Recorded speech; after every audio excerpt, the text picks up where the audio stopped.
My name is Mrs. Natalie Watson, and I'm 29 years old. I live in a small apartment with my husband.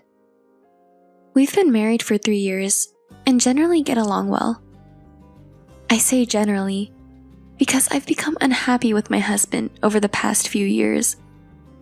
To be more precise, it's not just my husband, but also his parents. My husband and his parents have a great relationship, and we visit their house about once a week.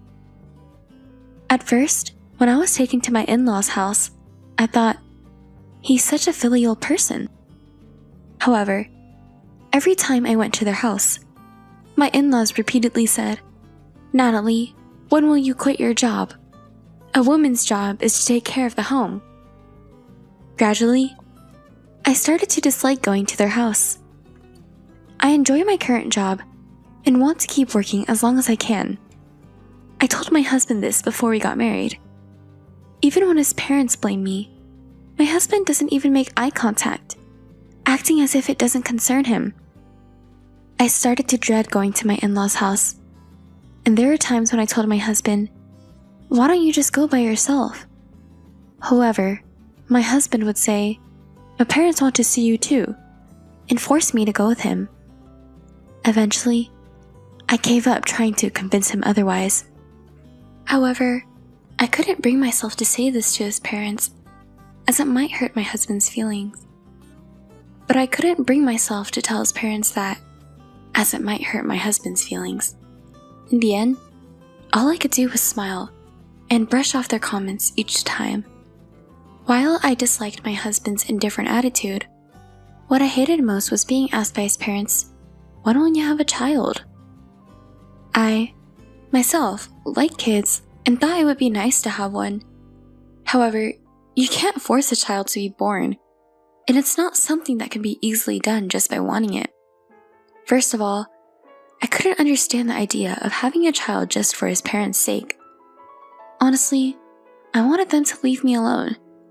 I talked to my husband about this issue as well, but he just said, "Don't worry about it, they're just concerned," and didn't do anything. As my frustration built up due to my husband's attitude, and the fact that I had to endure this situation alone, my mother-in-law said something I couldn't bear. She asked, "Are you infertile since you still haven't had a child?" On top of that, my father-in-law looked at me as if I were a criminal, saying, "Did you keep your infertility a secret and marry our son?" I couldn't stand it anymore. Until now, I had endured and overcome anything they had said with a smile. But I stopped smiling and said to them, "I'll undergo infertility treatment. In return, can you promise not to bring this up again?" I was surprised by my own words, but I realized how stressed I had been. Suddenly, my previously silent husband spoke up. "I don't think we need fertility treatments. We're still young. There's no need to force ourselves to have a child. Fertility treatments cost money, and I want to cherish our time as a couple," he said firmly to his parents. At that time, I interpreted my husband's words to suit my convenience, and believed that he was thinking of me when he said that. On a certain weekday, I took paid leave and headed to the gynecologist. The concern of being nagged by his parents about having a child had decreased, but I wanted to be sure if I was really infertile. At first, I thought of asking my husband, but he became moody whenever I tried to talk about infertility treatments. So I decided to take the exam by myself. The examination finished quicker than I thought, and I scheduled an appointment for the results a week later.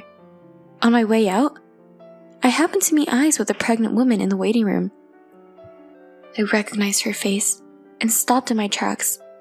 She seemed to notice me right away and approached me. "Are you, by any chance, Natalie? Could it be Claire?" When we called each other's names, she nodded, confirming that she was indeed my classmate from elementary and middle school. Claire's belly was quite big, and she was 9 months pregnant.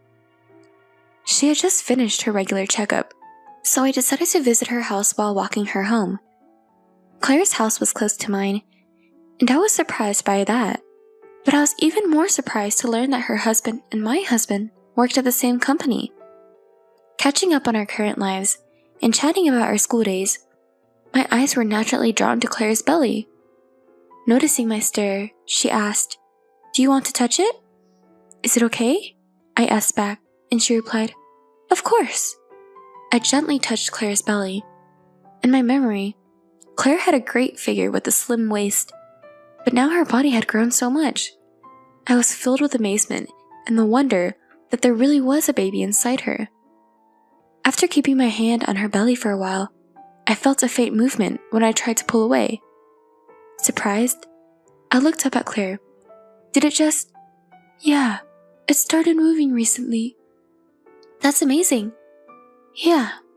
Claire, who happily stroked her belly, already had the face of a mother.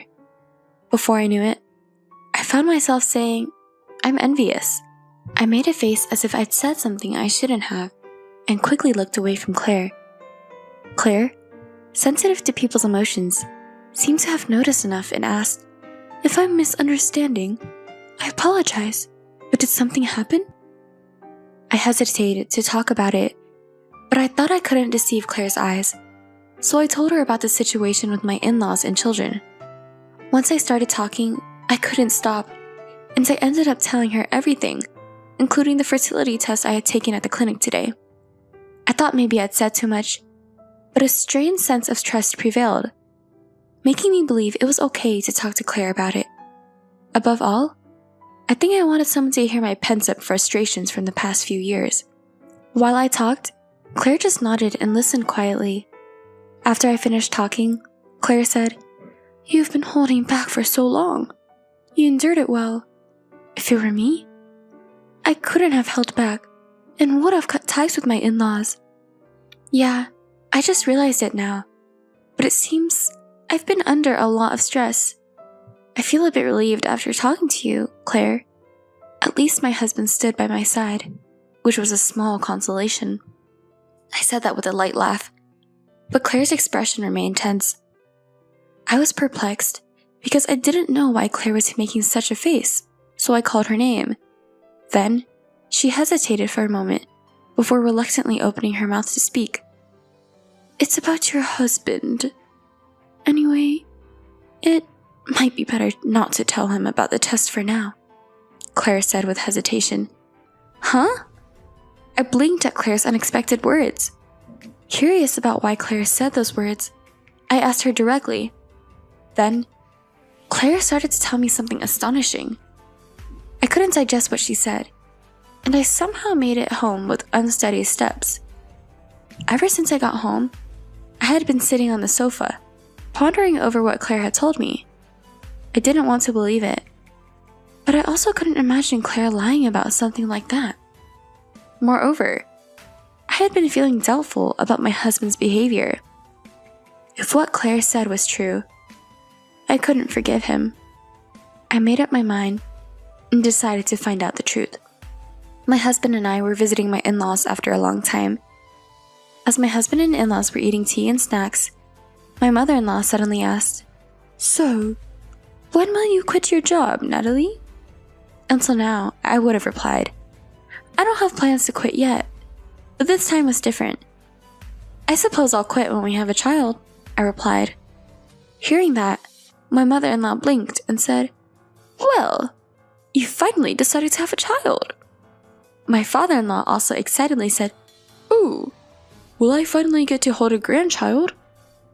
But my husband, after glancing at my face for a moment, made a "don't say unnecessary things" expression and said, "Well, having a child is a blessing, so we don't know if it'll happen right away."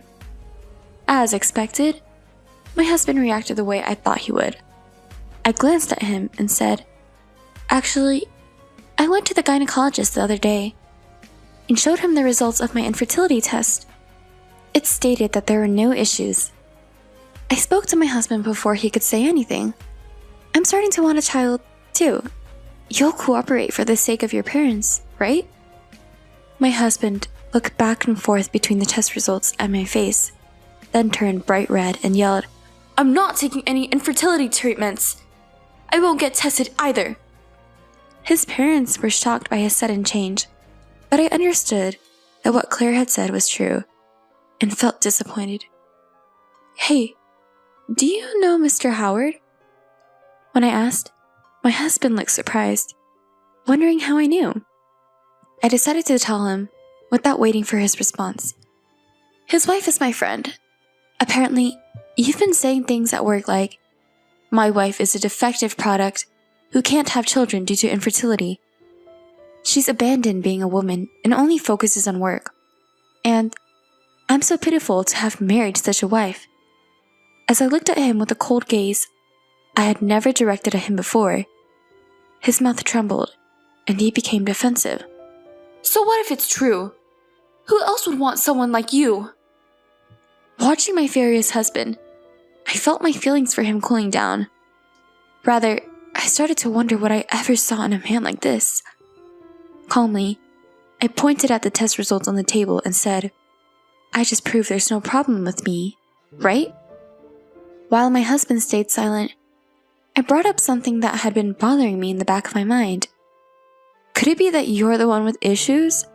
Is that why you've been stubbornly refusing infertility treatments and testing?" That's when my mother-in-law, who had been silent, chimed in. "There's no way that's true. There's no way there's a problem with my son. If there's a problem, it's with you." With her face turning red, she grabbed the test results on the table and said, "These must be fake," and tore them up. My husband looked surprised at his mother's actions, but then he agreed. "Yeah, that's right. There's no way I have a problem." He and his parents started to blame me. Realizing there was no point in continuing the conversation, I slammed the prepared divorce papers on the table. "Then please divorce me. And why don't you find a much better wife than someone like me?" With that, my husband said, "Yeah, that's right. I'll find a much better wife than you," and angrily filled out the divorce papers. His parents didn't try to stop him. As I emotionlessly watched the divorce papers being filled out, I felt a sense of joy at severing ties with the 3 people in front of me. Once he finished, I quickly snatched the papers, said, "Well then, goodbye," and hurried out of my in-laws' house. I thought I heard a voice behind me, but it must have been my imagination. I headed straight to the city hall and quickly submitted the divorce papers. A few days later, I quickly moved out of the apartment we had been living in together and moved into my company dormitory. Since I was the only one who had signed the lease for the apartment and had already prepared for this day, the move went smoothly. By the way, I packed my husband's belongings in cardboard boxes and sent them to his parents' house with cash on delivery. When I started getting used to life in the company dormitory, I got a call from my ex-husband. Wondering what he wanted now, I answered the phone only to be yelled at right away. "Why did you submit the divorce papers? Why did you move out of the apartment?" I really want to ask why he was bringing this up now. I explained calmly, "Don't say things that don't make sense. You agreed and filled out the divorce papers, right? And as for the apartment, I was the one who originally signed the lease. And since we're divorced, I moved out because it's no longer necessary." However, my ex-husband didn't listen to me. "Take back the divorce. No, let's go submit new marriage papers. Where are you living now? Let's live together again." He continued to say even more disjointed things. I couldn't take it anymore, so I said, "Okay, I'm hanging up now. Don't ever call me again." I tried to end the call, but my ex-husband threatened, "If you don't tell me where you're living, I'll go to your company." I was fed up and just told him, "You're the one who'll be in trouble if you cause any problems," and hung up on the phone. Nevertheless, I couldn't be sure that he wouldn't come to the company, so I talked to my boss about my ex-husband just in case. Neither my boss nor I thought he would actually do anything, but he ended up causing a scene. I learned from the security guard that he went wild in the company lobby, and the police had to be called in the end. I was full of shame and guilt, but my coworker sympathized with me and told me that breaking up with him was the right decision. Later, I heard from Claire's husband that my ex-husband had panicked when the police incident became known to his company and tried to make me the villain. However, Claire's husband corrected the story and the lies my ex-husband had been telling about me were exposed. It seems he found it difficult to stay at the company and quit. Most likely, my jobless ex-husband is now back at his parents' house, crying to them. Honestly, even though it might be a case of you reap what you sow, I think it would be tough to support a son who has become unemployed and divorced. Well, it doesn't really matter to me anymore, since he is a stranger now. Since then, I've been free from unnecessary stress and spending my days focused on work. I have more time and money to spend freely, so I occasionally visit Claire to check on her, and we make plans to spoil her baby. She sometimes finds this amusing and shakes her head at me. As for getting remarried myself, I don't have the luxury to think about it just yet, but I do hope that someday I can have a happy family of my own.